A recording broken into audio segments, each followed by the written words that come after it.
Hey guys, welcome back and happy Monday. So for this episode, we're going to be talking about colorectal cancer because March is Colorectal Awareness Month. So what is colorectal cancer? So, according to the CDC, colorectal cancer is a disease in which the colon or rectum grows out of control. Sometimes it is called colon cancer for short. Colon cancer is a growth of cells that forms in the lower end of the digestive tract. Most of these growths start off as non-cancerous polyps. However, over time they can become cancerous. Annually, there will be about 18,000 cases of colorectal cancer diagnosed in people under 50, the equivalent of 49 new cases per day. According to the National Library of Medicine, colorectal cancer is the second leading cause of cancer mortality. In 2020, more than 900,000 individuals died because of colorectal cancer disease. Among individuals 20 to 34 years old, colorectal cancer is increasing, and it has increased 51% since 1994. So let's begin this episode with giving the listeners or educating the listeners on exactly what is colorectal and how it may show up in your life. Okay, let's go. Let's get into it. So I heard about colorectal cancer on social media. I was scrolling through social media and I just kept seeing it everywhere, like I swear everywhere. And I got scared. It scared me because they were saying that, this was something that's really common in older individuals, but it was happening often in younger individuals. And as someone who's always had trouble with her bowels, it scared me. Yeah, because I know years ago they used to suggest to get screened for colorectal cancer starting at the age of 50. Mm-hmm. But like you said, now we're seeing more cases of younger individuals that's getting cancer. Yeah, It's and so scary. yeah, it is scary, and the reason why is because a lot of my symptoms were overlapping, and some of the symptoms that people experience of colorectal cancer are like, difficulty or feeling like you can't finish like your stool, or feeling like you didn't complete your stool, or just like constipation and watery stools, diarrhea, bleeding, Abdominal pain. So a lot of my symptoms were overlapping, so it scared me a lot actually. I would be like very like nervous and anxious after learning like, oh, this is possibly can be signs of colon cancer. So what did you do? What I did was I talked to my doctor, and like it took me some time, I'm not gonna lie. It took me a little bit of time because I was like, oh, I've always had problems with like constipation, so this is normal for me. But then like honestly, the power of social media was really strong because it was like, no, maybe there is something wrong, like maybe I should look into this. So it made me want to talk to my doctor about it. And so I talked to my doctor, and they recommended I do a colonoscopy, or a sigmoidal colonoscopy, which is pretty much the same thing. It's just because there's like differences depending on where the polyp is found, and things like that. That's why they recommended a sigmoidal colonoscopy. But why did they recommend that for you? So with me, I had bleeding, and when I used the restroom, I had bleeding, and it was bright red blood. Mm-hmm. And then for me, when I was doing my research on colon cancer, and so you can have like a tarry black stool or a bright red stool. So Jasmine, because she was experiencing bright red, that's the reason why they did the sigmoidal colonoscopy. Yeah. Because when the polyp or the cancer or the tumor is on the right side, which is like further away from your rectum, where you go, like basically further away from the rectum, that's the reason why on the right side the blood may be black, because like it takes a long time for it to digest and go to the other side. Because on the left side, that's where you not defecate, but like basically like release your stool. Yeah. So Yeah. because hers was more closer to the rectum, that's the reason why it was bright red blood. So the left side, bright red blood. I don't know if I explained that correctly. No, it makes sense. Yes. Yeah. And then I'm glad that you did that, because right now when I was doing research, surgeons that have treated young people with colorectal cancer are urging younger adults to talk to their doctors about any suspicious symptoms such as constipation, rectal bleeding, or sudden changes in bowel movements, because sometimes, especially I feel like with colorectal cancer, because it's always said to be like as an older adult. So since we're younger, we're like, oh, well, that doesn't apply to us. But right now it's starting to apply to us. So it is important that if you have any kind of these symptoms to like speak up and talk to your doctor about it. Yeah, sorry. Because I was experiencing like the bleeding, the constipation, the change in like my stools, they were being a little more watery. I was getting constipated. But I mean, I wasn't experiencing like, because their other symptoms are fatigue, and then there's also rapid like weight loss. But a lot of vomiting because of that obstruction.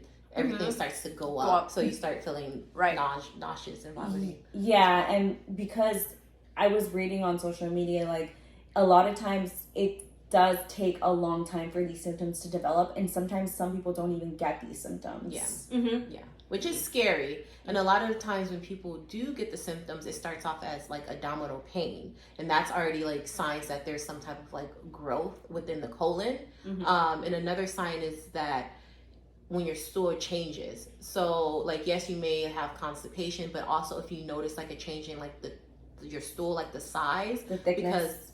Because when there's a blockage in your colon, your stool, it has to like squeeze down, so you'll start getting like pencil shaped stool, like it'll start being thinner, less room to navigate. Because it's like squeezing down.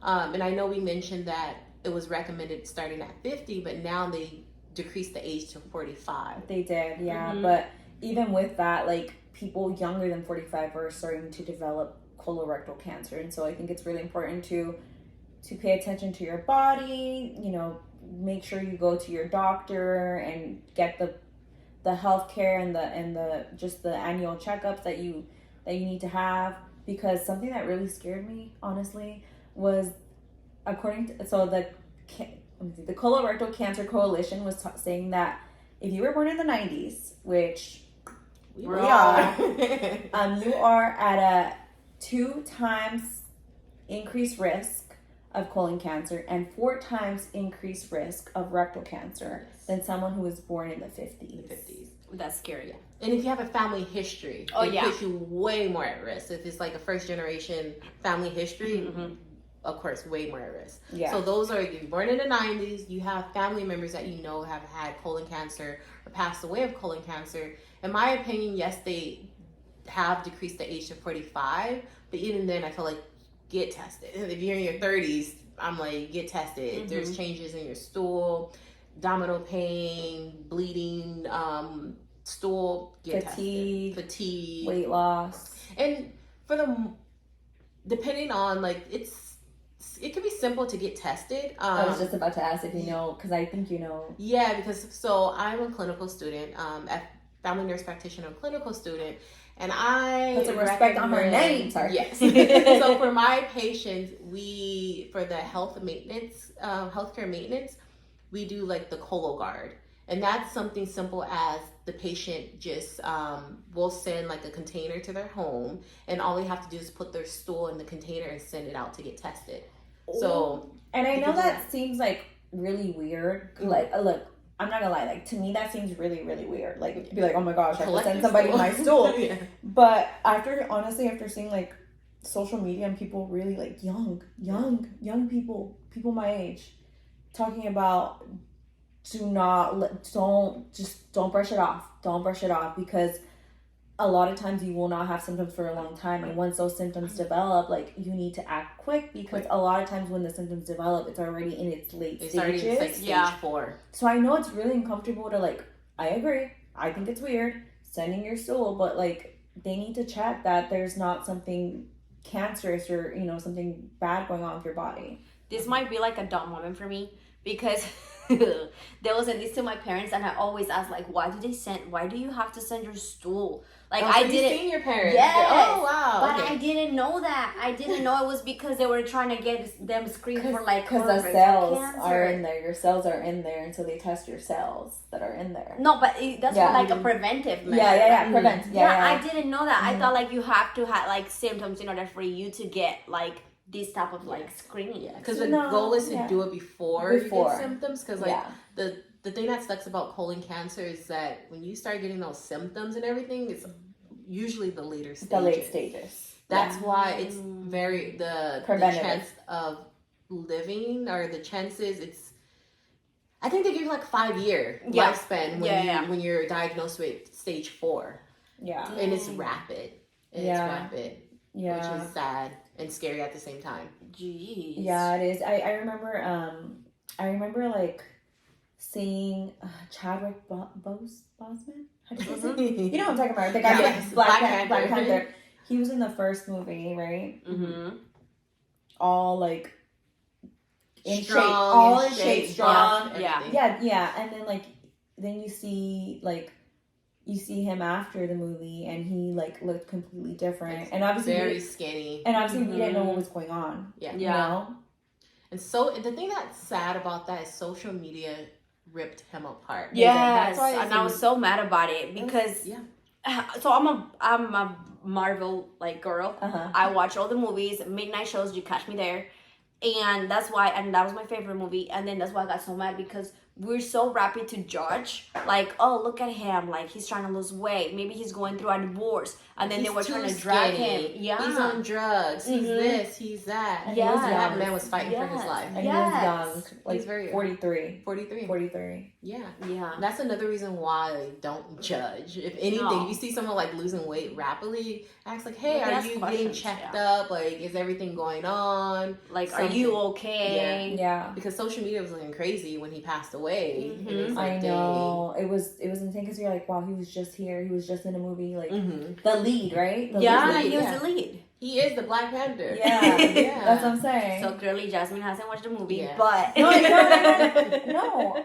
I said he was the lead. Okay. Yeah. And it's scary because that's becoming very, very common with younger people passing away. Because even to bring in like another celebrity, he was an Instagram celebrity. It was called the Inky Boys, where the dad, Randy Gonzalez, like he used to do videos with his son. Super cute, amazing, like the dad and son duo. And out of nowhere, he started to get skinny, losing weight, and he eventually came out. He was only 35. He came out and said like, hey, I've been battling colon cancer. I'm stage 4 and I'm trying to fight it. And he started to advocate for other people like to start getting those physicals, getting tested, because he didn't know until he was already stage 4. Yeah. And unfortunately he ended up passing away very fast from it. Yeah, and then I remember when I saw that, I was like, it has to be fake. Like, there's no way. Because he looks so young and so healthy. Yeah. So I'm like, there's no way. There is no way. And then when all of a sudden it's like, oh, he passed away, I'm like, oh, heck no. Like, are you serious? Like, I just found this out. And then just, leaving your kid behind and... His whole family. Yes. So just a reminder to make sure you're taking care of your health, being proactive, going to your doctor, letting them know what you're experiencing, even though you may think it's something that's not important. Bring it up. Yeah. Bring it up, because that's another thing I noticed, that people do not like going to the doctors. I'm not afraid with going to the doctor. I'm putting my insurance to use. But there's so many people that avoid going to see their doctors, especially males. Do not want to go to the doctor until they're on their last leg, basically. My father. Yeah, a lot of males. Yeah. And it's like, don't wait to the last minute, because if you are doing your annual checkups and physicals and everything, you could catch something before it gets to like the late stages. Exactly. The stage where it's pretty much your chances of fighting it are not very slim. Yeah. So I agree. I also find out that like some of the 50% of the colorectal cancers can be preventable through lifestyle changes, such as like eating healthy, maintaining a healthy body weight, engaging in regular physical activity, and maybe just have more like an active life, like being more like outside, walking. More fiber in your diet. Yeah. I was just about to say that, because as someone who struggles, she be straining. I struggle. I do struggle. It's a struggle. You be laughing, but I be crying. So okay, because I know you mentioned it, but what exactly did that test look like when you got the colonoscopy? You didn't went into detail. I was waiting. Yeah, you kind of just branched over. I was gonna bring it up. I just wanted us to get through some facts and stuff. But okay, so it was a very interesting experience, and Okay, so I remember them telling me how to get it, and I was like, what? Like, what do you mean? I was like, what? But like, I also remember seeing like everyone on social media, and I'm like, you know what? This is important, so I'm gonna do it. I have to do it. Like, I know it's uncomfortable, but I have to do it. You know, so my I had family members who like were like, okay, this is what it's gonna look like, and they were like telling me that they're like, first off, because you have to prep for the procedure. Mm-hmm. How do you prep? To prep for the procedure, you have to empty your bowels, and so you drink what they give you to empty your bowels. Mm-hmm. And I remember like them telling me like, yeah, there's gonna be you're gonna be going to the bathroom like nonstop, and I'm like, this is how constipated I am. I was like, when am I going to the bathroom? Like, I don't even feel like I have to go. Like, you know, like I don't feel like I have to go. You were damn girl. I'm like a plug. Yeah, pretty much. But yeah, I didn't really feel like I had to go, and I was like, oh gosh, I'm not gonna be clean by the time like I go, you know. And then the next, I think the morning of, also you're supposed to do an enema. So I don't know if you guys ever done an enema, but I had family members telling me like, there's gonna be shit everywhere, and I was like, what? Like literally, or I was like, what? And so I'm like reading the box of the enema, and it's like, it's better to be in fetal position. So like my thought process was like, oh, like I'll get in fetal position, like,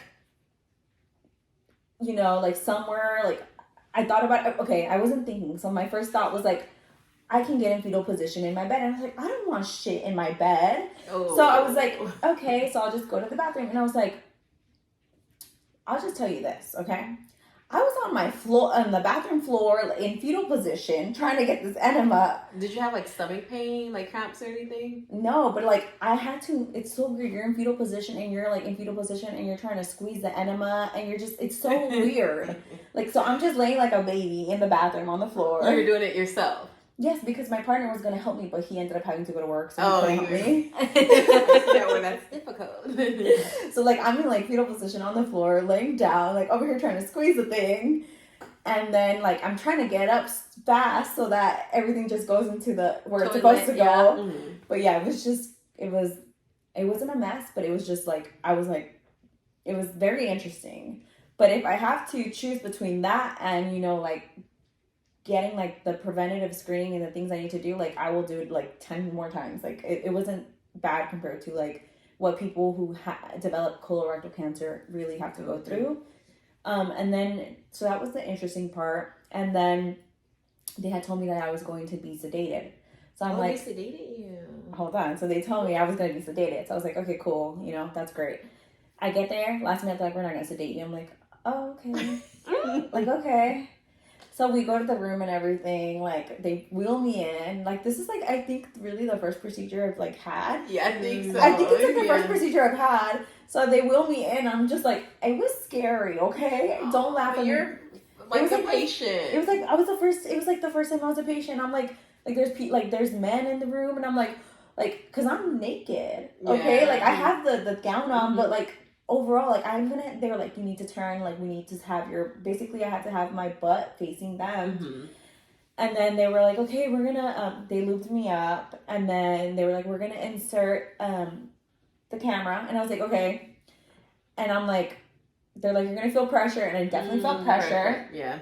I felt pressure, and then, like, I was awake looking at the camera and I was seeing everything. I was like, oh, and then Tommy went, I'm like, this is so cool. And I'm over there inside of you. Yeah, I'm like, this is so cool. And I was like, wait, go that way. Let me see. I was like, this is so cool. They're probably thinking, like, we should have put you to sleep. I know. Honestly, yeah, because I was like, this is awesome. Like, I just was like, this is, like, I was intrigued. I was like, this is really cool. And then they were like, okay, so we're going to move it. And I was like, okay. They're like, you're going to feel pressure. And I was like, okay. And so they moved it and I was like, wait. I was like, wait, hold on, wait. I gotta go. I was like, I gotta go. Because like when they move the camera, you feel like you have to go. And I was like telling her like I have to go, like meaning like take it out because I'm about to go. You. Yeah. Uh-huh. And then I'm like, I have to go. She's like, you're fine. I'm like, okay. I'm like, hold it together. It was a very interesting experience, but nothing painful. It was fine. It was just like the pressure. I think it was just pressure. Like you feel pressure, but it was not uncomfortable. Like not painful. No, it wasn't bad. Like, it wasn't bad. They were like describing things to me, you know, it wasn't bad at all. Yeah, I feel like the closest thing I can comment on that is like I've gotten a colonic done before, and again, it wasn't painful. It was just uncomfortable because What's a colonic? so it's not a procedure. So for me, I wanted to get a colonic because I just felt that my colon needed to be clean. Yeah, because I was tired, sometimes like constipated, not eating the best. I was like, I just need a fresh start. Like I travel a lot, and I know that they're saying with a colonic, it literally cleans out your colon. And then some people have like parasites and everything, and you can see the parasites and the fecal just going through the tube. So that's why I went. And vacation was coming up, but that's another story.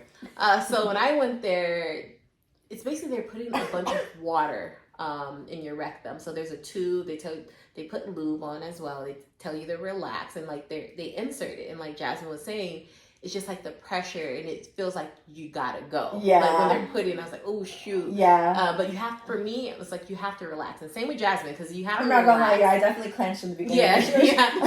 It makes it worse when you're clenching your butt. I was like, wait, hold on. So for me, like I understand like just being the pressure and just feeling like you have to go, but they're in a sense making me go. Yeah. That's the point, because they're putting herbs and with water and stuff up your rectum, and I'm getting cleansed out. And I went to their bathroom. I was holding on the toilet.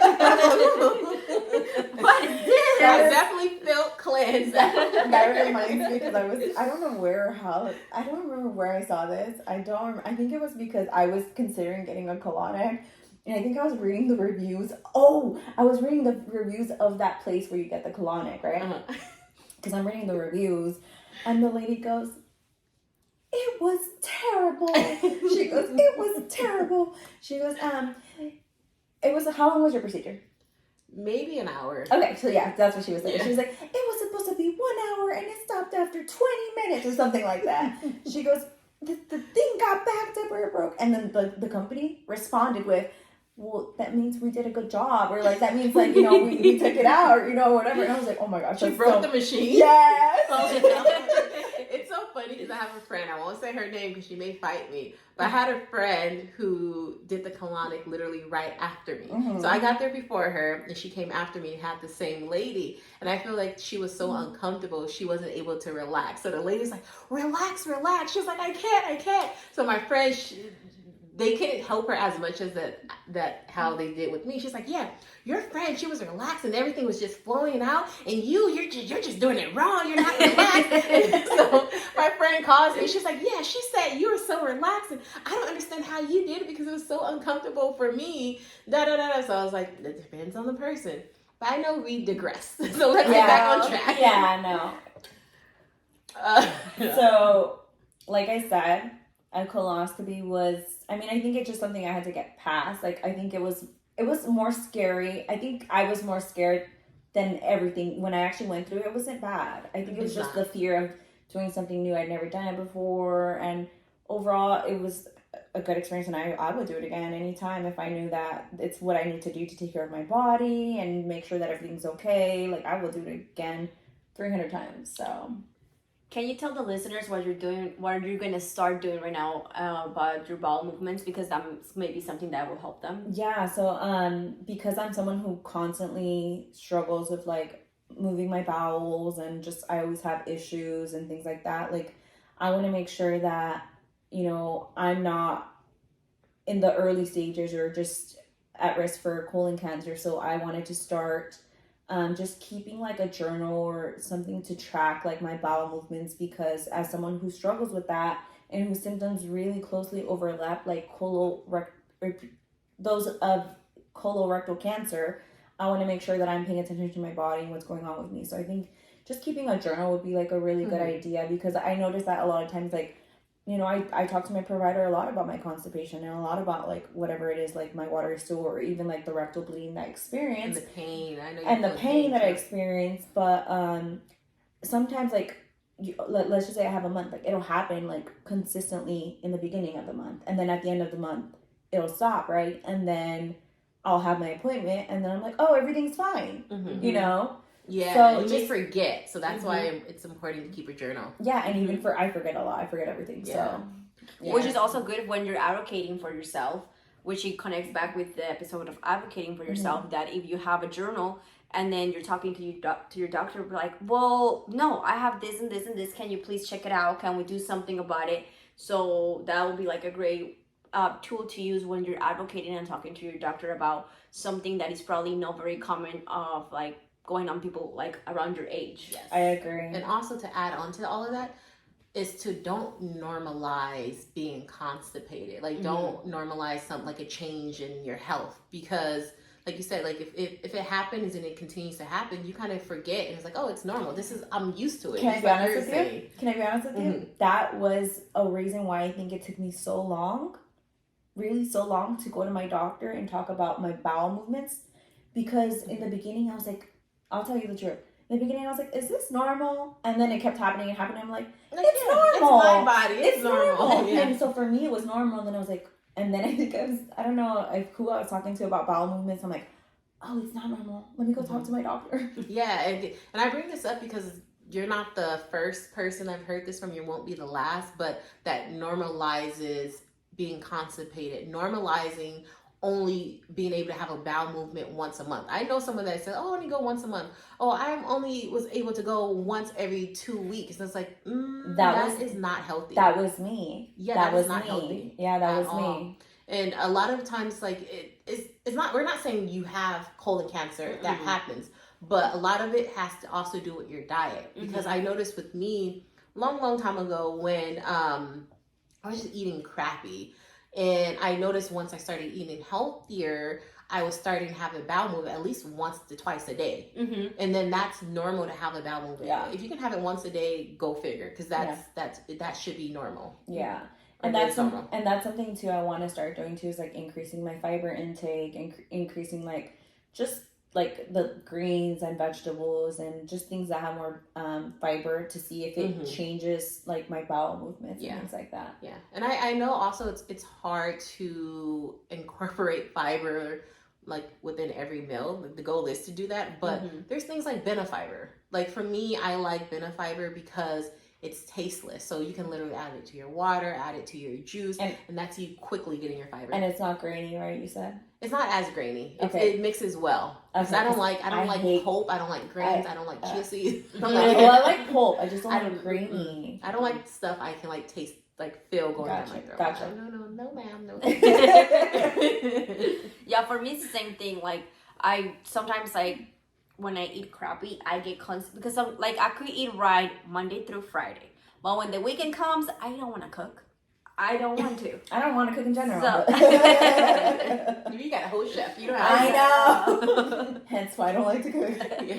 So over the weekend is when I eat I don't know, like hamburgers, like crappy food that I know it's not gonna be good for my gut. And then that's when I start getting like constipated, and I'm like, dang. So when I go back to eating healthy, I want my bowels to just be like, okay, start going like normally. But no, it takes time. So Yeah. And then also when I start working out, I notice that if I eat healthy and work out, then I have more. I don't even work out like 1 hour. I'm not saying that. Like at least walk or move your body. Yeah, just move your body so it could make the digestion happen. Then that's when I see like, oh, it's gonna go. And for fiber, I also take fiber. Like I'm starting to take fiber like every meal, but I use Metamucil. But that's because I feel like I like him. Yeah. Is it flavored or flavor? Yes, it's like orange flavor. So I just take it like because I always drink water. So I'm like, oh, this is my juice like for like breakfast like and lunch. your little treat to yourself. Don't they even make like cookies too? I wouldn't be They surprised. make cookies I think too, so. I think. Yeah, Probably, I I think so. wouldn't- think yeah. so. Yeah, I wouldn't be surprised that Yes. they But them. you know, you mentioned like working out and stuff, and I know like a sedentary lifestyle was a major risk factor for developing you know, a colorectal cancer, which is something I'm working on. Like I'm literally trying to incorporate working out and making it part of my like daily routine now, because I am overweight. I am, you know, I do have a lot of the risk factors, and I just want to make sure that I'm doing what I can to make sure that I can prevent that. Yeah. So And your weight has a lot to do with a lot of things. So that's why it's important. Like Jasmine, I'm right along with Jasmine. Like to do more like physical activity and eating right. Because I'm like, I want to be here as long as I can and also be healthy. yeah. Because one thing that I've noticed, even being like a student and everything, obesity is a cause for so many diseases. Like literally every disease that you mentioned, obesity and being like eating bad and everything contributes to that disease. And a lot of the time when you start working out and you lose weight, when you're the correct BMI, you're able to reverse those certain diseases. Yeah. So yeah. I just think, guys, I hope you guys learned something. And just be aware of your body. I think like that's the most thing that I want listeners to get from this episode, just to be aware of your body. And something that Linda said, which I think is super important, is just, I really liked it, Linda. Don't normalize symptoms that shouldn't be normalized. Like, if you think there's something wrong, check it out. Yeah, really. Check it out. And also in this episode, we talked a little bit, it goes deeper than all of this. Like we gave some quick facts that we've learned by doing research and everything, but you have to do your own research for your health. Look online, even go to your doctor, provider, tell them what's going on, do your own research. Yep. Yeah. Take care of yourself. Bye. Bye. Thanks for listening to this episode of PG3 with your hosts Linda, Jasmine, and Kathy. Make sure you like, comment, and subscribe at a potent dose of 3 so that you never miss an episode and your weekly dose.